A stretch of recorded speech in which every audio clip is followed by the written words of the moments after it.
Jo sóc Pau I jo sóc Laia. i este és el nostre espai per a llibres.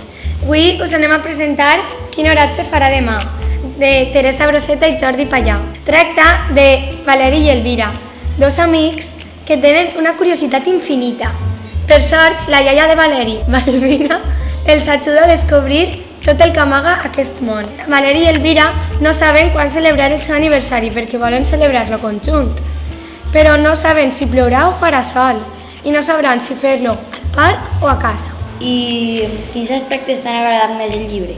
La part que més m'ha agradat ha sigut en la que se fiquen a fer experiments, perquè se fiquen a fer pluviòmetres, aeròmetres i un munt d'aparells més, però tenen uns noms tan estranys que ara no me'n recorde. I tu creus que podrien fabricar algun d'aquests aparells a l'escola o a casa?